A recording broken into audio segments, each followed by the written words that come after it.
దక్షిణాఫ్రికా వేదికగా జరుగుతున్న 2 టెస్టుల సిరీస్ లో భాగంగా భారత జట్టు మొదటి టెస్టులోనే ఘోర ఓటమి పాలైంది. కనీసం పోరాడకుండా మ్యాచ్ ఏకపక్షంగా ముగించింది భారత్ జట్టు.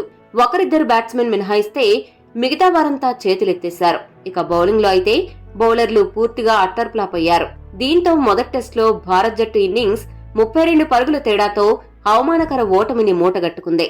ఈ నేపథ్యంలో మిగిలిన ఏకైక టెస్ట్ మ్యాచ్ లోనైనా గెలిచి పరువు దక్కించుకోవాలన్న ప్రయత్నాలు మొదలుపెట్టింది టీమిండియా. అందులో భాగంగా మొదటి టెస్ట్ మ్యాచ్ లో విఫలమైన ఆటగాళ్లను పక్కన పెట్టి దక్షిణాఫ్రికాలోనే అందుబాటులో ఉన్న భారత ఆటగాళ్లకు పిలుపునిచ్చింది బీసీసీఐ సెలక్షన్ కమిటీ.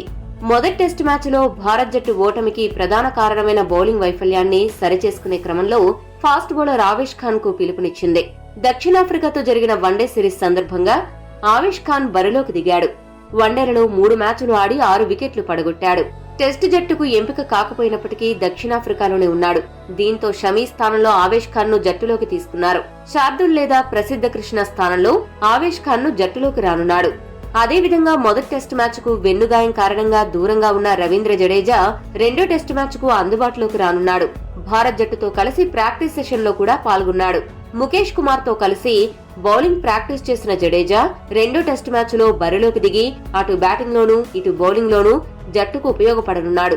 ఈ ఇద్దరి చేరికతో టీమిండియా మరింత బలంగా తయారు కానుంది.